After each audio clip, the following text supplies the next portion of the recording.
everyone. Nobody here yet.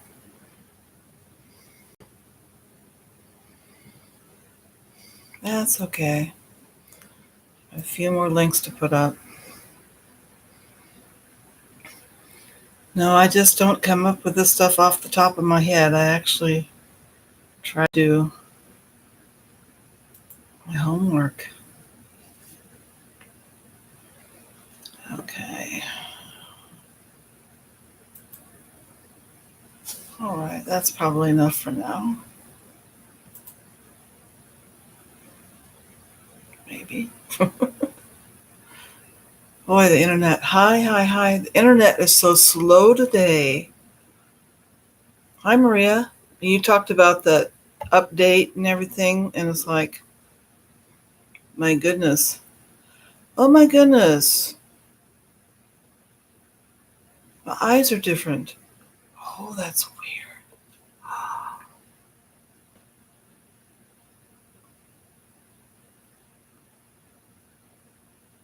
Oh, my. Weird.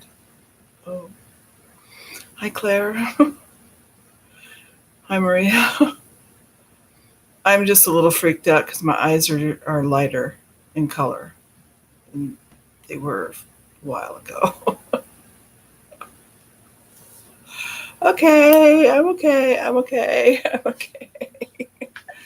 When we have shifts in our consciousness shifts to another timeline, that's the theory anyway.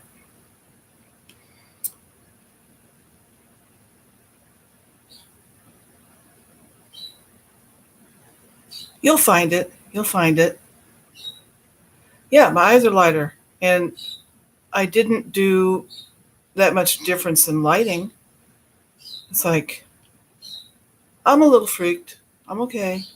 I did raise the light up. Maybe that's it. Maybe that's why my eyes look lighter. I don't know. I'll look in the bathroom mirror later to see if they're. You'll find it. You'll find it. Just believe you'll find it. The fairies probably just took it to play with your mind, whether you believe in them or not.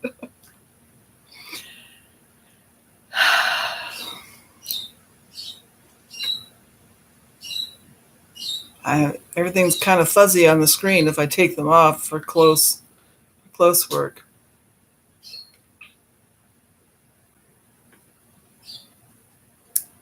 Oh, now I can see.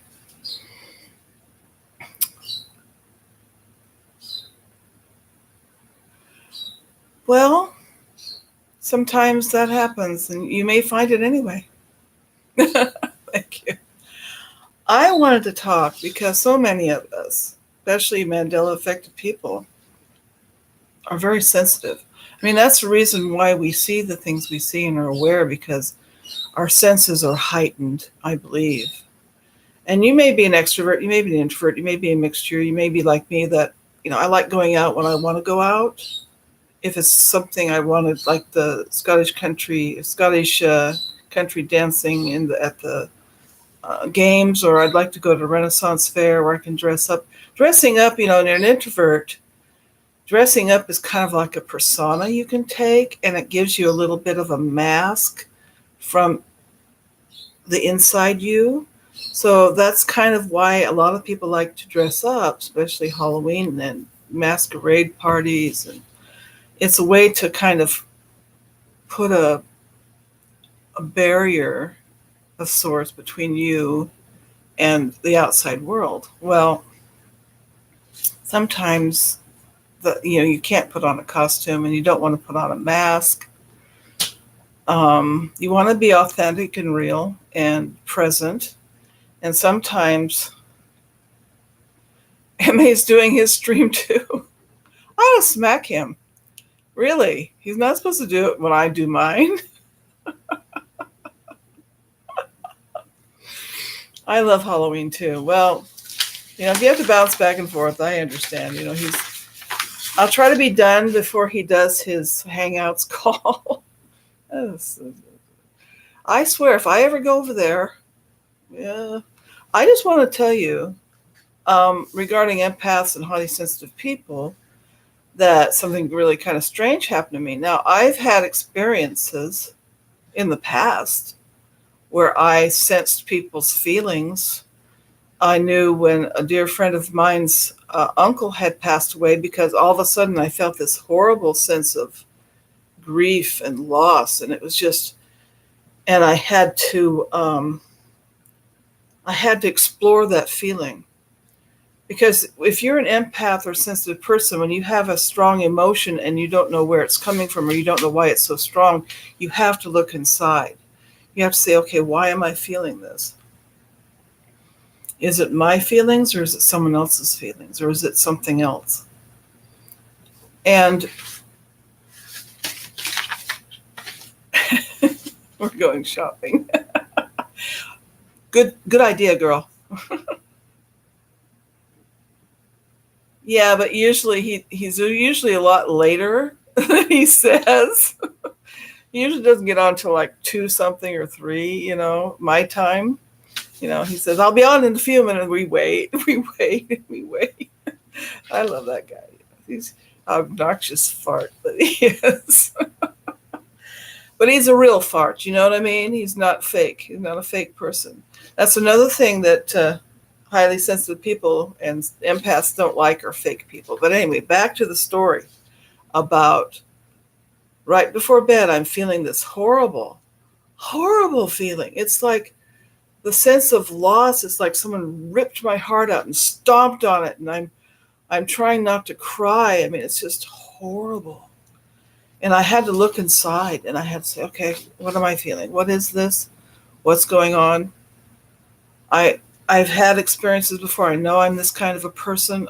You don't think about it all the time. Hey, Scott, you don't think about being sensitive because it's just part of the way you are. So when something happens, it kind of broadsides you. You don't know, what am I feeling? So I have this horrible sense of sorrow and grief. It's like inside of me was wailing, just horribly sad and grief stricken. And I'm trying to figure out, well, what is going on? That I had to sit and I'd calm myself. I had to calm myself. Hi, Ghosty. Data. I had to calm myself and look inside and say, okay, what am I feeling, and what is it, and who is it? Someone else, or is it me? Well, there was no reason for it to be me, so I knew it wasn't me. Then I said, okay, then who is it? And I'm thinking, and immediately their face came into my mind. I said, oh, it's them. Okay, and what's happened? Someone's died. His mother? No. His uncle. His uncle was like a father to him because his father died quite young. So his uncle was a father figure, and they're very, very close. They spent every weekend together, even though they weren't in the same city. His personal life was completely wrapped around his uncle and his mother. And the shock and the grief he was feeling, I felt too. And I called him the next day and left a message. Of course, he wasn't there because he was in Nevada attending to his mother and the funeral arrangements and everything. So I left a message and I said, are you okay? I have a feeling something's happened. He already knew that I was sensitive because when he got married, I made him and his wife a quilt, and they were all the exact colors of the bedroom. So they were quite impressive, Impressed, I guess is the word. Anyway, I don't know if any of you have had anything like this happen, where you're somewhere or just at home where all of a sudden this feeling hits you and you don't know where it's come from. Hi, Bob. You don't understand. You don't understand what it is. You don't understand why you're upset and that sort of thing. Okay? Well, I'm going to tell you some things that will help you understand that I can almost guarantee every person in here is probably sensitive. People that see the Mandela effect are sensitive people. We're aware. Hello, Hobbs. I always call you Hobbs. I like that name. Um, you're probably a sensitive, and you may be aware of it, or you may not be aware of it. But I'm going to tell you some things that will help you know whether or not you are, and strategies that you can use. And a lot of these are from professional people or people who experience it themselves. So I'm not dispatching medical advice. These are basically self-care ideas, mindset ideas, and things like that. But I do want to mention something that happened this week. Now, I do have a friend who's a lovely person. She's Filipino, and she's in our Reiki group. And she used to be a professional massage therapist. Oh no, Hobbs, I hope that's going to be okay. Retina surgery, is that going to be laser kind of stuff? Anyway, my friend, she would be doing massage on somebody, and she's such an empath, she would feel the pain. If they had a sore shoulder, she'd feel that sore, I mean. And she has a difficult time shielding herself from other people's physical pain if she touches them. So, that being said, I want to tell you something that happened. There's a tear, now there's a hole. Oh my goodness, Hobbs. Send Hobbs your loving, caring energy to her, prayers, whatever you've got. Help her out today. Because thoughts are things and feelings are powerful. We can help people. We really can. Okay. Oh, you just read a post on Facebook about empaths. How funny. Anyway, but this week, something really strange happened. And it was something I had never experienced. Although I've had the emotional thing where I pick up emotions. I mean, that was not unusual for me. But this time I was just online. My friend in Tennessee has working. And I occasionally message him and say hi. And I say good morning, good afternoon, and good evening, depending on the time of day. Sometimes he's too busy to chat. Sometimes, he's knee deep in his work, which can be very, very absorbing, apparently. So that's fine. But one time, I'm all of a sudden, now I am way past the time I get change of life symptoms, okay? All of a sudden, I was hot, physically hot from head to toe. And I'm just like going, it's not even like a hot flash. It's like if you walked out into 110-degree heat in the full sun, the whole body was just burning, absolutely burning. And I'm going, I'm trying to figure out, well, this is bizarre. I message my friend, see what's going on, because I pick up sometimes if he's having a lot of stress, I'll have trouble focusing or something like that, or sleeping. So I message him. He says, wow. I said, what? He says, I just got done eating hot wings. And it was his lunch break. And he shows me his little tray, and it has 4 things of hot wing sauce. Now, I can't eat hot stuff. And he says he's very hot physically from eating these hot wings. And it was an hour before either of us could cool off. He had the fan on himself, and I'm just roasting. I am glad the AC turned on for me. And it's like, this is like 2 or 3 in the morning. And I'm just thinking, I'm glad I wasn't asleep waking up that way. I mean, that's the first time I'd had a physical empathic response. That was weird. And I had to think about it. I said, well, that's not me. I know it wasn't me. And the only other person that I know that can eat hot stuff is him, other than my son and his family in Irvine. And I didn't think that would be it. Well, let's get started. Judith Orloff is a major, she's written many books on I gotta get this out because otherwise I won't see what you're chatting. Yeah, yeah. She's written a lot of books on empaths and things like that. People that are sensitive. That people that are sensitive. That don't need to hear myself twice. Okay. How's the lid fixed today, Murray? That's me.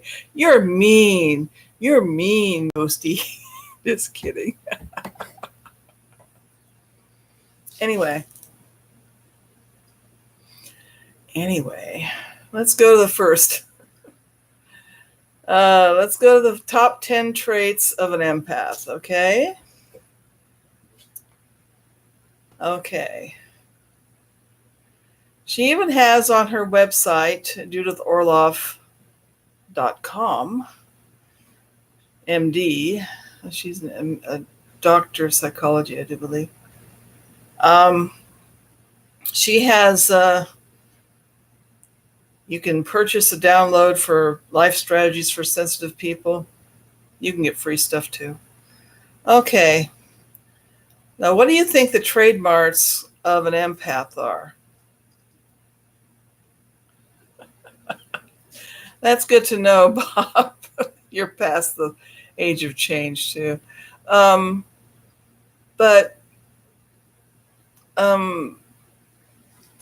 me turn this light down. It's a little bright for me. Uh,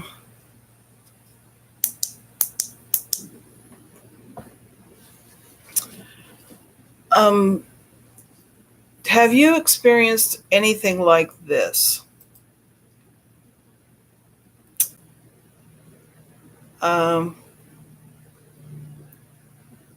Are you've been told that you're a spiritually open, giving person and a good listener?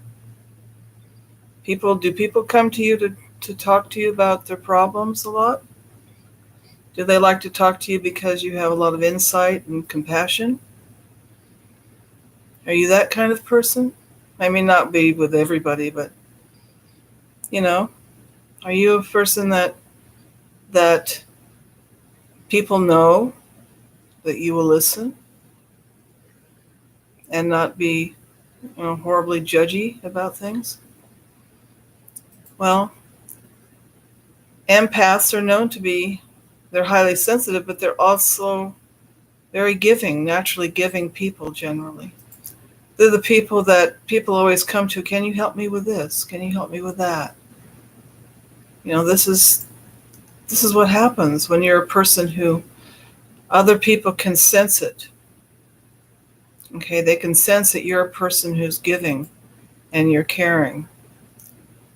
The empaths are the kind of people that they're there for you no matter what. They will stop what they're doing to help you.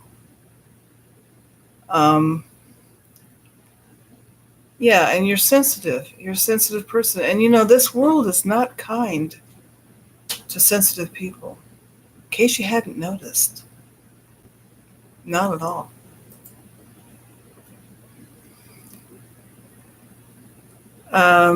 Sensitive people can have their feelings hurt very easily.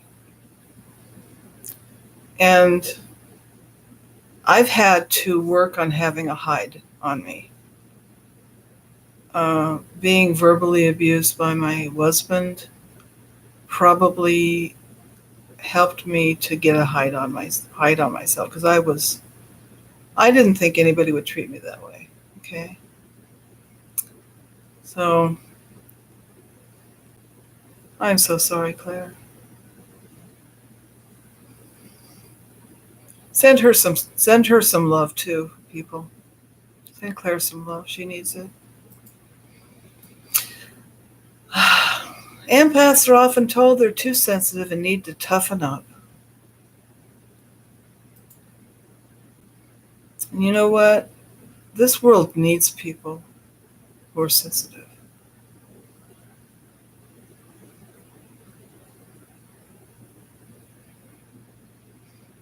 You're going to attract people that need something if you're an empath.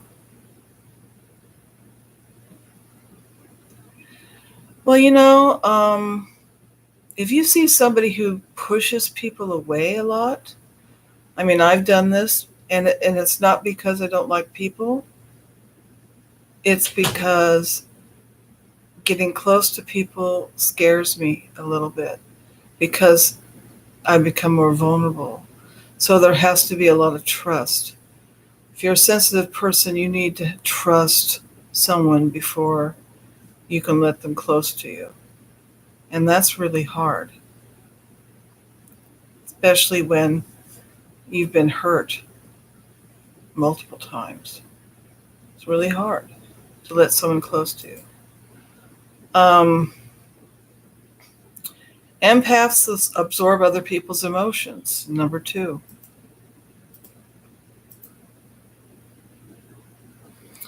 That's what happened when my friend's uncle died.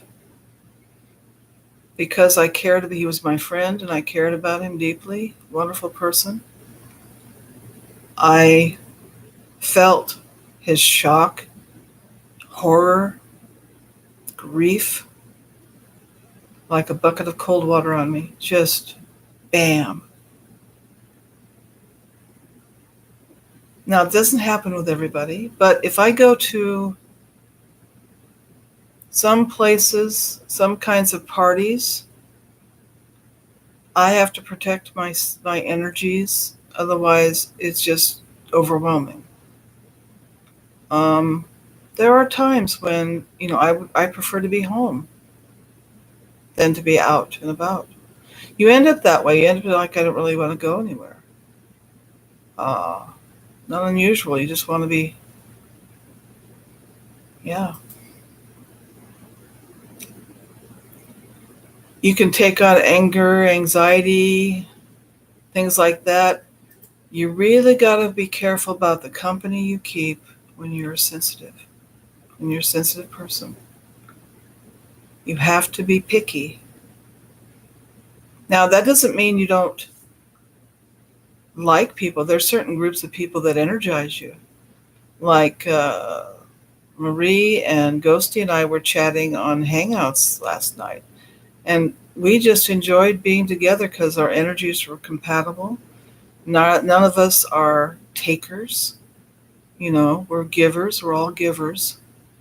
And when you're a giver and you run into a taker, they'll just take everything you got. But when you're around people that that are similar, like my Reiki group, you just feel so good to be with them. You feel so good because they're the kind of people you're compatible with. So you've got to be picky about the company you keep.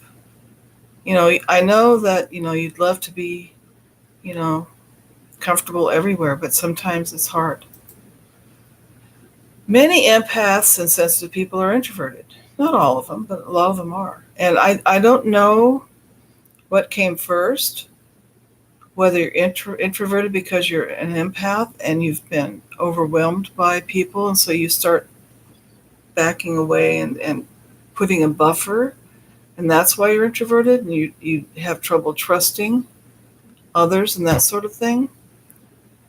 I don't know if that I don't know what came first, the chicken or the egg in this instance. Um, and so here you have this whole thing going on where you don't know if you're introverted because you're sensitive, if you're sensitive because you're introverted. I don't know. Um, but even if an empath is more extroverted, they prefer limiting how much time they can be in a crowd or at a party, or you limit who you talk to at a party. You'll talk to a little intimate group at a party rather than being in the middle of the room with a whole bunch of loud people. You don't like loud people if you're sensitive, generally speaking. Not normally. Sometimes traumatic life does it. Going from the country to the city made me a little more introverted, that's for sure, because the kids in the city are totally different. And they're mean. They are mean, really. The country kids are not as mean. I mean, they tease and everything, but they're not mean. I don't know how to explain it. But I'm thinking that my parents got divorced. I don't know. I used to be, I think as a child, more extroverted, but then, you're not very world wise as a child. So, as life goes on and you're handed a lot of difficulties in your life. And if you're an extrovert, you're going to deal with them differently. If you're an introvert, you internalize. And you'll think a lot of things are your own fault, and they're not necessarily. Uh, yeah, I don't think that, you can be an extrovert, introvert, and still be sensitive. I think maybe how you deal with it may be different. Your coping skills may be different. But a lot of us are on the, I'm a social introvert. I'm not horribly introverted. But I have to have a reason to go out and be social. It has to be with people I like. It has to be in a situation I'm comfortable with, that sort of thing. Okay. Empaths, regardless of your extroversion or introversion, are highly intuitive. Uh, we listen to the feelings inside and the information we get, and so we're very intuitive. Um, and I think that's very true. I mean, this is why I think that maybe why so many of us see the Mandela effect, because we're intuitive people. We sensed something's not right here. And then we go looking, what's going on? So we go looking and exploring to figure out what's going on. And this ends up with us finding our people, our Mandela people. It's like, oh my gosh, you've experienced this too. That unsettling feeling like I'm not where I used to be, that the world isn't what it used to be. It no longer feels like home. It's an existential, disassociative kind of feeling. And there's no external reason that anybody outside could see why that would happen, because you're the same person, the same world, according to them. So I think intuition is certainly part of why we woke up from the dream, I guess. It says empaths need alone time. They say that we're like super responders. Being around people can drain an empath, so they periodically need alone time to recharge their batteries. Even a brief escape prevents emotionally overloaded feelings. Empaths like to take their own cars when they go places so they can leave when they please. Now, this is very true for me. I don't like to ride with people unless, we're going on a long trip. I like to be able to leave when I want to leave. I believe you, Dana, that we are more intuitive, we're more sensitive. But this is not all the whole puzzle, but this is just a little piece of it. And it is something we can have some control over as to how we deal with this part of what we're experiencing, the sensitivity. And as the world seems to get more brutal, less caring, more violent, it's hard for us to flow with that. Like Lone Eagle, flow like water. You've got to be, that's a Zen thing. Flow like water. You've got to be able to still move forward, and no matter how rough and rocky the path, still flow over it and follow it without getting stuck behind something.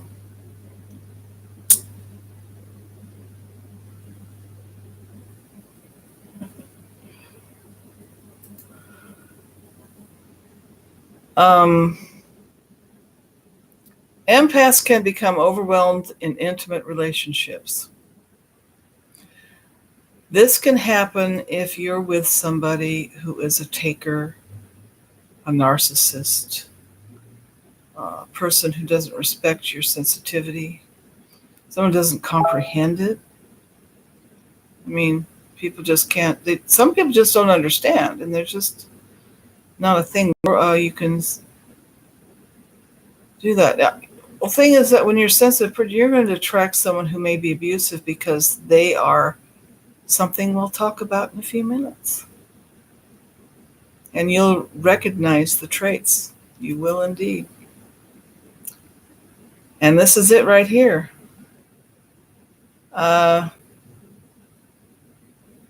There's a thing called relationship tips for sensitive people. I think what's important if you're a sensitive person that you have a place of your own space that's yours, that is sacred, and that the other person respects you when you're in there and lets you have that space. And, that's important to respect that quiet space they need. Very important.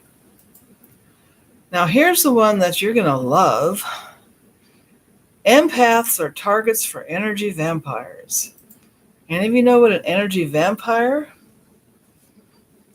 Do I think it's more female sensitive than male? I think females are more aware of their sensitivity. I don't think we're a whole lot more than men are. I think men just don't look inside as often. Maybe they are. It's more acceptable for women to be sensitive, so you have to look at the cultural influences of that kind of thing.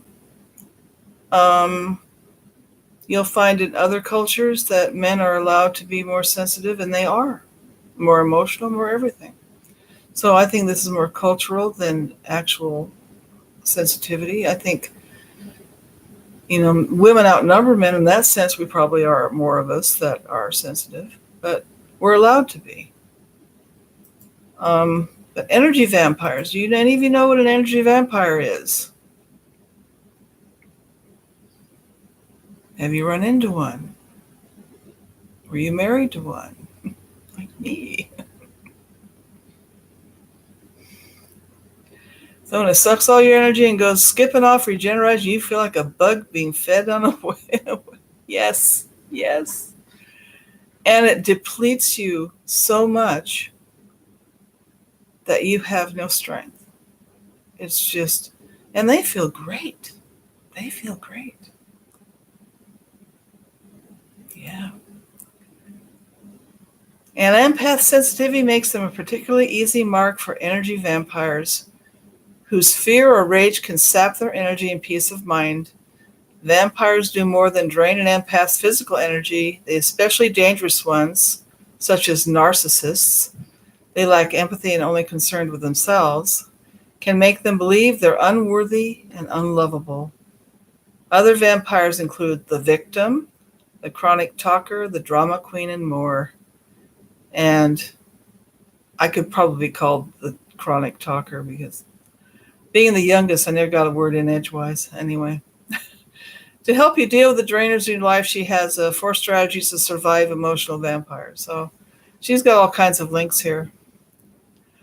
Have you ever gone somewhere that made you feel replenished?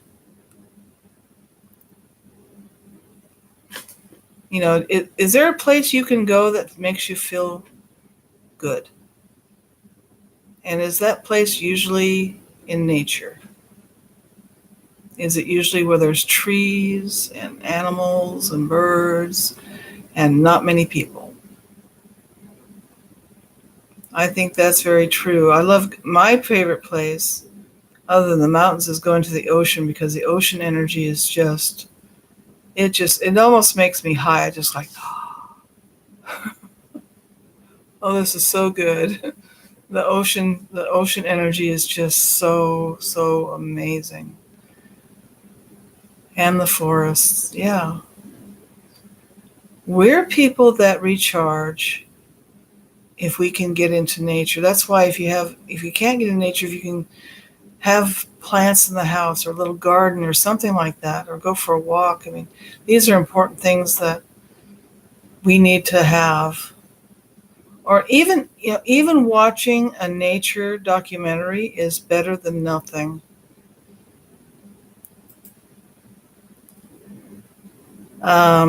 We have highly tuned senses. An empath's nerves can get frayed by noise, smells, or excessive talking, or loudness, or loud noises, or Now, I'm not sensitive to um, some things, but if if someone jumps behind me, yells really loud because I have a little PTSD and really startles me. I mean, I'm pretty aware it's very hard to startle me. The young man that lived with us was a very loud person. He would do that, and I think he was a little deaf because of listening to loud music. But one time he just really rattled me, and I started to tremble. And this is a thing that carry over from PTSD, and it's like a horrible feeling, and you have no control at all to your physical response to that. So that's I try to avoid people that are loud and pushy. Um, Empaths and sensitive people have huge hearts and often give too much because you're a giver, and you've got to make sure that whoever you're interacting with isn't just a taker, because they'll take and take and take. But it's really hard not to. You'll have them in your family, and there's not any way to avoid them. Um, they're big. We're big-hearted people, and we try to relieve the pain in others. We see anybody suffering or unhappy or distraught, it just drains us. I don't watch a lot of news because it's just, I can't. I just can't. I'll read it. I might read it, but I can't watch videos of people suffering.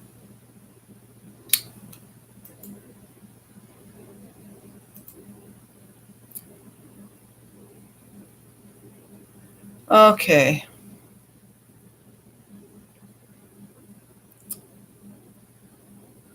Let me see.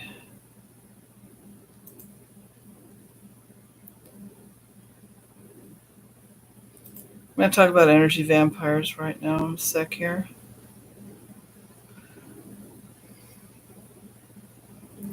Well, first, let's talk about protection strategies for empaths. Um, this is Judith Orloff. She's a physician and an empath. So she says for 2 decades she specializes in treating highly sensitive people and empaths like myself.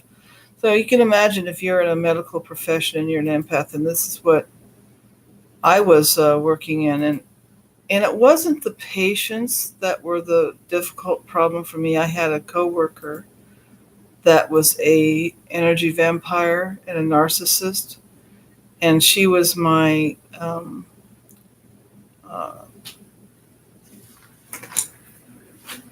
my instructor. She was supposed to be the one that signed me off for my field work, and she was hell bent on destroying me, getting rid of me, because she didn't know I would have to be there a week after her vacation started. So she did everything she could to um, get me out of there so she could go on her vacation. And if you're a real sensitive person, you really have to figure out a way to do your job without it destroying you. Um, and the key to self-care in this is to recognize the first signs of sensory overload. When you start absorbing negativity and stress, and you know when it happens, you know when you start feeling that panic inside you.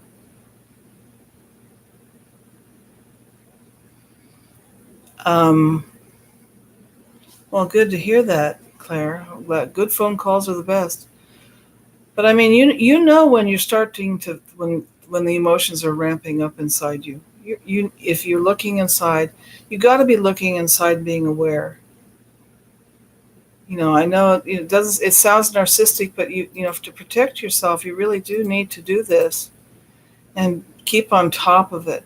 So when you start feeling that overwhelmed feeling, this doctor, she says, the first thing she does is a shielding visualization where it's a quick way to protect yourself. Many empaths and sensitive people rely on it to block out toxic energy while allowing the free flow of positivity. Call on it regularly. The minute you're uncomfortable with a person, place, or situation, put up your shield. Use it in a train station, at a party if you're talking to an energy vampire, or in a packed doctor's waiting room. Begin by taking a few deep, long breaths. Just breathing helps a lot. Sometimes we find we're holding our breath when we're tense. So you breathe. And then you visualize a beautiful shield of white or pink light completely surrounding your body and extending a few inches beyond it. This shield protects you from anything negative, stressful, toxic, or intrusive. Within the protection of the shield, feel yourself centered, happy, and energized. This shield blocks out negativity, but at the same time, you can feel what's positive and loving. This works. It does. Because it helps to put those boundaries up. That it's so easy for us to lose our boundaries because we're sensitive and we're caring. We're so open. Our hearts are so open that it's really hard to have a boundary because we feel like we're not caring if we have a boundary. But it's about self-care. You have to have boundaries. You have to say, that's enough. That's enough. Another one is that in your relationships, understand what your needs are and be able to assert them is a strong form of self-protection for empaths. If you need more physical space between you and another person, tell them. If you need them to talk softer because you're yelling or you've raised your voice and it jars it makes me jumpy to hear that loud voice, can you please bring your voice down a little bit? Do it in a nice way, but you got to have to assert yourself a little. And I know it's hard when you're an introvert in the first place, or if you're a sensitive person. If something doesn't feel right, raise the issue with your partner rather than suffering silently. If you have someone who's close to you, or a partner or a companion, you need to communicate. You need to tell them how you feel, what you want, what's bothering you. Communication is important. And it's really hard sometimes, to talk about how you feel when you're a sensitive person, because you don't want someone to have a big, huge reaction to it. I think I have too, Marie. I think I'm better now that I know what's going on in the world. I'm not quite so jumpy. So you need to ask yourself, if you're in a relationship with somebody, what do I need in a relationship that I've been afraid to ask for? Would you prefer more alone or quiet time? Would you like to sleep by yourself sometimes? Do you want to play more or talk more or have more intimacy? Would you like to dance under the full moon together? Let your intuition flow without judgment. Uncover your true feelings. No reason to be ashamed of yourself. And to be our true, authentic selves is not easy because, this world is not kind to people like us. They think we're, overly sensitive people and that we need to toughen up, That's the excuse of people that trot all over our feelings, is they just, toughen up, It's like, well, no, not. You can toughen up a little, but it's not easy. And it's important to set energetic boundaries at work and at home. Empaths often suffer in their environment when they absorb the stress of their surroundings. I have a friend in my Reiki group. She used to work for the DMV, which is notoriously bad energy there, which is where people get their driver's licenses in this country. The energy there is horrible because people go in and out and everyone's stressed out there. It's just awful. Well, she would come in the morning. She was supervisor. She would send Reiki energy and healing energy to her office space every day, so she could stand working there and to bring a better energy to her surroundings. You have to protect yourself, but it's especially noisy and overstimulating at work a lot of times. Uh, to protect your energy level in an emotionally demanding or crowded environment, surround the outer edge of your space with plants or family or pet photos to create a small psychological barrier. Sacred objects such as the Kuan Yin, the goddess of compassion, which I have one, the Buddha, sacred beads, crystals, protective stones can set an energy boundary. You can even have, other religious stuff there. Noise canceling earbuds or headphones are also useful to muffle conversations and sound. Um, you have a right to do that.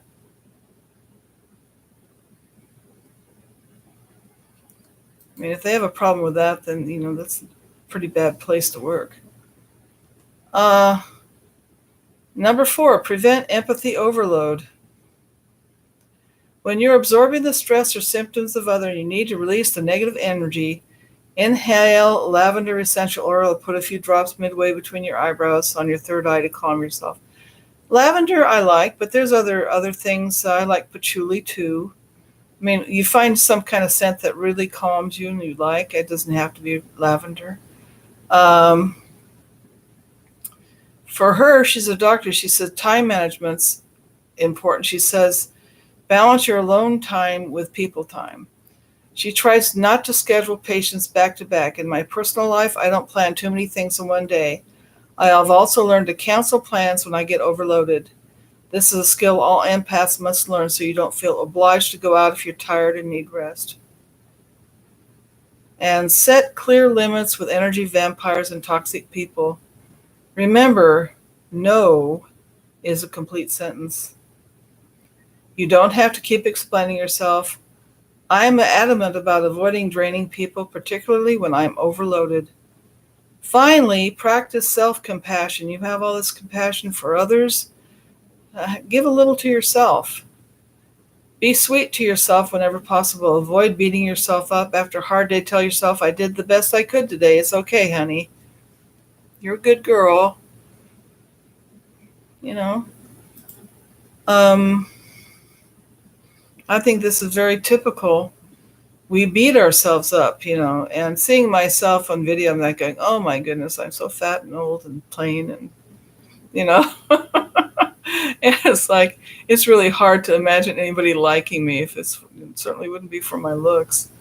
But I mean, it's easy to beat yourself up because we have these unrealistic standards that are shown to us all around us. And, none of us here have access to the kind of resources these people that keep beautiful all their lives have.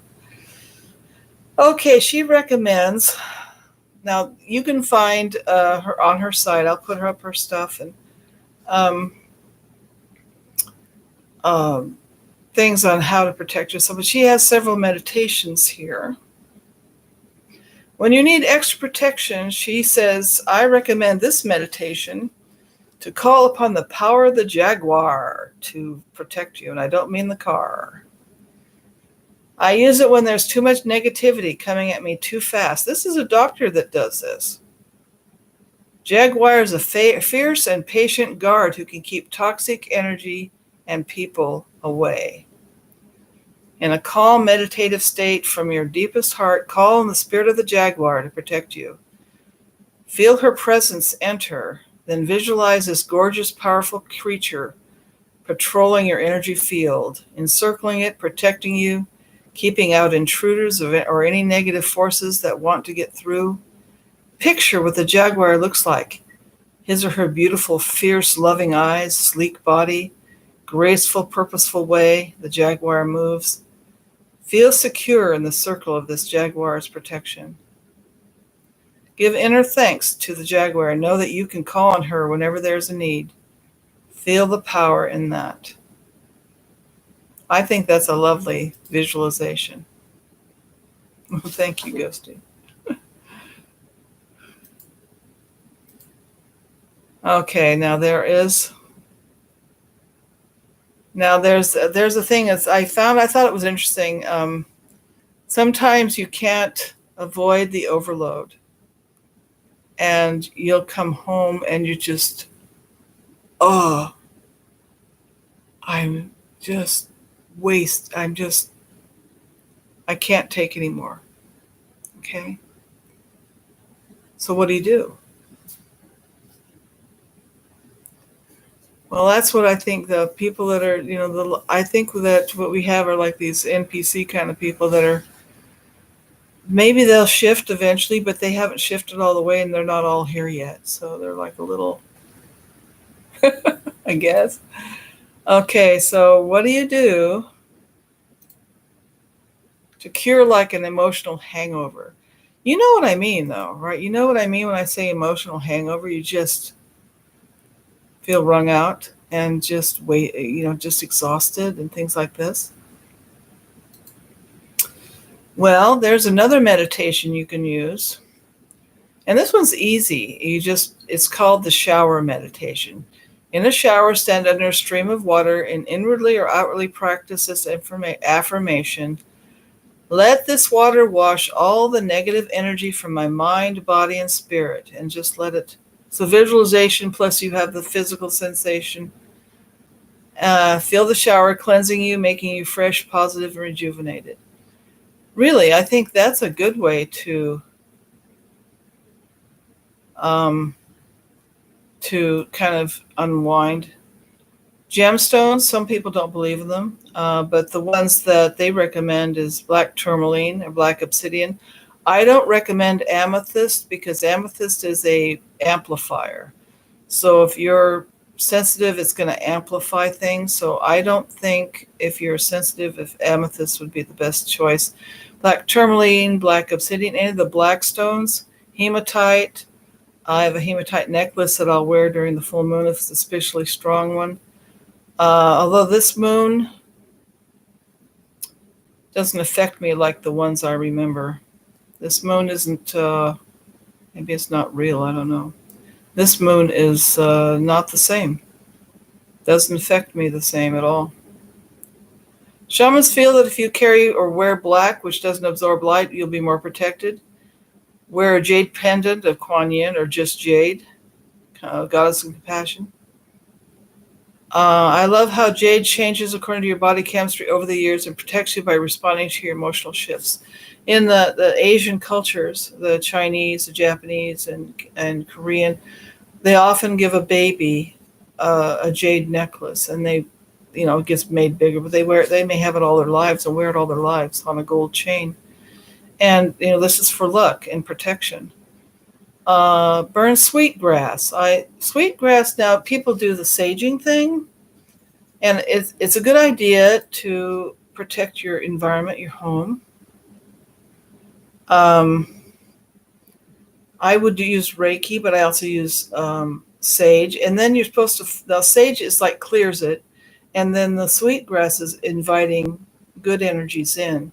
So usually you should use both sweetgrass and sage. I have a book on how to do it properly written by a Native American person. So, try to do it the right way. Let's see. You can also use cypress sprigs, eucalyptus, juniper to burn. Experiment with what you like. I like to burn incense sometimes, or real scented candles. I use the quality stuff, and it makes a difference in the quality of the incense you use. The kind that doesn't smoke very much and that's higher quality won't bother your sinuses like the cheap stuff. Use negative ion generators or a salt lamp. I have a salt lamp by my bed, and I love it. It's like a nightlight. How many of you have to have the room dark when you sleep? It has to be as dark as I can get it. I can't stand light in my room. I know, that's so silly, isn't it? Light a white candle. A lot of it has to do with visualization and affecting your emotions and your feelings.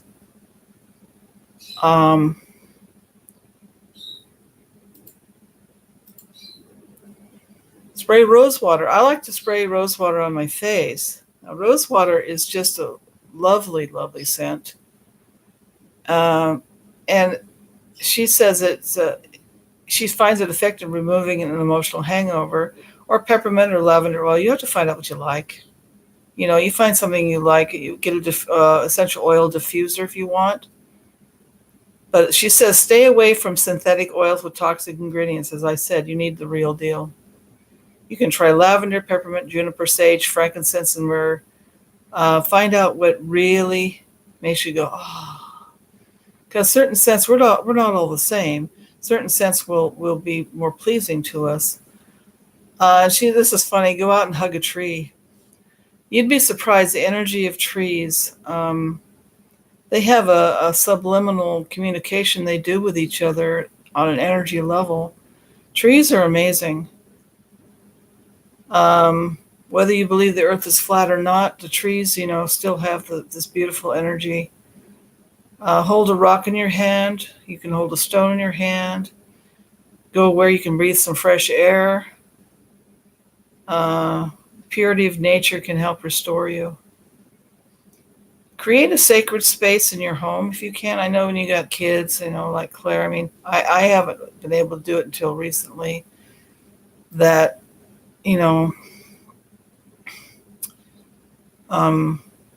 it's difficult to have a space for yourself when you have kids, little kids. It's just almost impossible. So you have to create it in your mind, really. But you can find a little place where they can't reach it, where you can put a candle, some flowers, or something, somewhere in your home that's a little spot that that you go to. I really like to have the meditation cards or the affirmation cards that Louise Hay made. And I'll light a candle or an incense and I'll say the affirmation of the day there. Or you can come up with your own, but I like the cards because you can do a different one every day, and there's 365 of them, so one for every day. And that sort of sets your mindset for the day if you do that first thing. Dead stones lately. Ghosty, what do you mean by wow? What do you think that maybe this, wherever we are right now, that something's trying to dampen energies that like what we have, which is different than other people?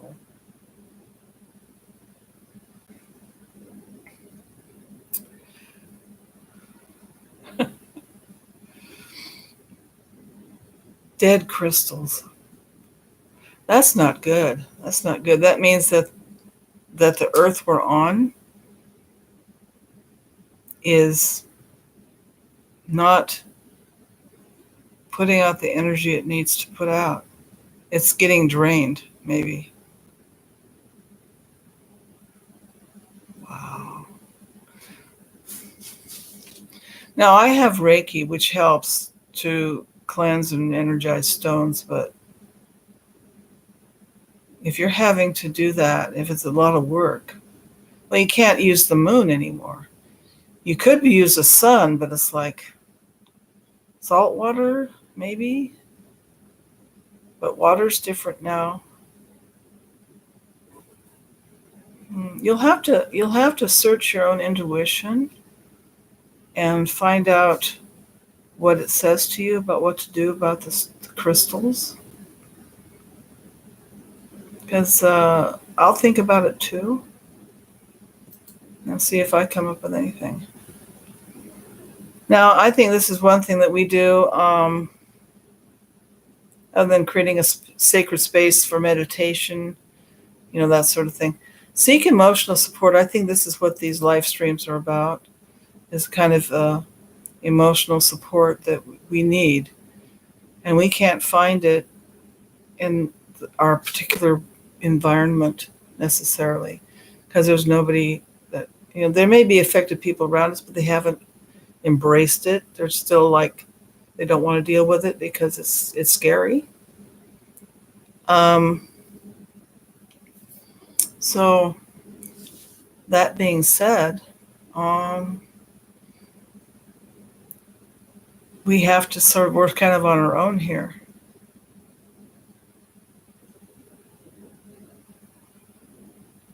Well, it's called animism when you think that everything has a spirit. Most indigenous peoples have this belief system, and then the anthropologists will tell you that this is like part of the stage of the development of spiritual ideas in a population. That they all go through animism, and then they go on to other stuff. Well, I think the animism is more accurate, excuse me, than some of the things that we believe or used to believe. Native Americans still believe that everything has a spirit, and that's why you respect everything, because they're all your relations. They're all like family. All the tribes of the world are family. And I think this is important to look at this idea and see if it resonates with you. So, seeking emotional support. If you feel negative energy lingering from a toxic interaction, say from a narcissistic boss or critical spouse, you may need some extra help to remove it. Talking out the situation with a friend or therapist allows your voice and dispel any remaining negativity. I tell you, I'm not used to talking so much.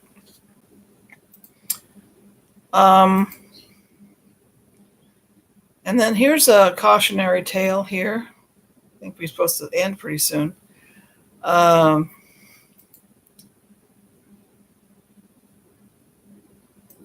Beware the go for the jugular energy vampire. People who are out to destroy you. Break eye contact. Breathe. Exhale negative vibes out of your back, out of your lower spine. That's interesting. And so you're sending them down to your lowest chakra and out your behind, I guess. Well, that's a nice visual, isn't it? You know, I'm going to fart in your general direction. Oh dear. Jump in a bath. Sorry. You know what my Reiki people do? If you find there's some really good stuff in the Bible, some very wise stuff, and there's some really creepy, weird stuff. In anything you read, find what resonates with you and that you can relate to, that you think is right. Because, you have that gift, I think God gives us, to know truth when you see it. If you practice it enough, you practice looking for it. But there's also a thing you can do is take an Epsom salt bath. That is one of the best ways to clear negative energy from your person. Or use Epsom salt. I have Epsom salt shower gel stuff because I don't usually take baths because it takes too long.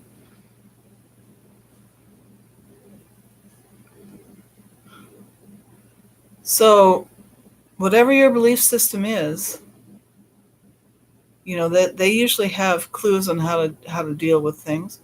Plus, you have things I've told you. Take the Epsom salt bath. Even a regular salt bath is better than no salt bath. Salt scrubs, Epsom salt shower gels, all these kind of things help a lot because of I don't know why they help, but they seem to help. Scrubbing. I have these little net scrubber things. I always scrub my skin when I shower. I wanted to say one thing before I leave. Have any of you find that having lots of covers on you at night feels comforting at all? Do you like that weight of the covers on you? That comfort and make you feel safe? If you're a highly sensitive person, in occupational therapy, they will use with senior citizens, people with dementia, young children that are highly sensitive to touch and stuff like this, where your nervous system is just overstimulated. Uh, they have, and they're not really cheap. They're about $60 for a good sized bed one, a weighted blanket. Now they have one that's like 22 pounds. And this weighted blanket will calm your nervous system just like that.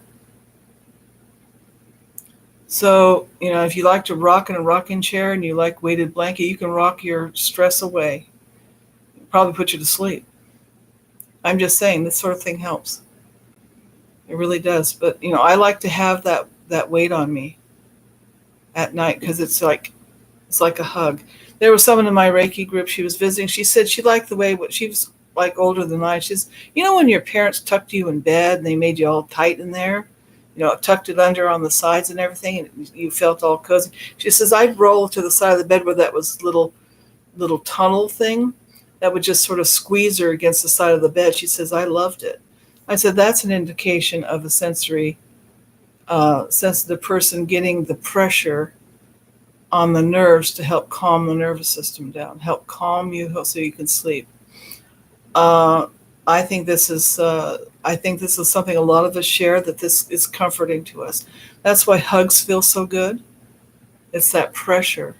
And it's a pressure against somebody who has loving feelings toward you. Yeah, it's kind of hard when it's hot to have this, heavy thing on you. But I do have one. That we have AC, so I do have that. When you go to sleep, you get colder. So that being said, isn't quite as bad. But that sort of thing is something to think about. I'll put a bunch of links up. I have a zillion of them, and I'll just put one of the Judith Orloff ones, and you can just export. She has so many categories to look at, and they're just amazing. She's really, really sharp lady. Sleeping has been a big challenge for me. So, and when you have little kids, oh my gosh, it messes your sleeping schedule up so bad. And then, yeah, well, as usual. Thank you for coming by. Protect yourselves from those people that take too much from you. Learn how to put up boundaries. Learn to say no. Get in nature. Take salt baths. Scrub your skin. Put some blankets on. Whatever works for you. Rock in a rocking chair. Go hug a tree.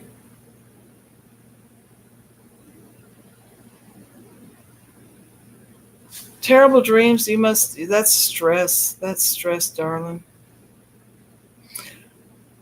Maybe if you were able to find a way to calm your nervous system down before bed.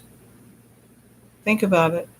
Think about what you can do. I mean, I know you're busy with little babies and stuff, and so do the best you can. Thank you so much. It's wonderful. It's tremendous therapy for me to talk to you. It helps me cope for the whole week till we meet again. Keep looking, keep asking questions. I would say trust no one, but I think we can trust each other here. And take care of yourselves. Do some self-care, if at all possible. Skook out.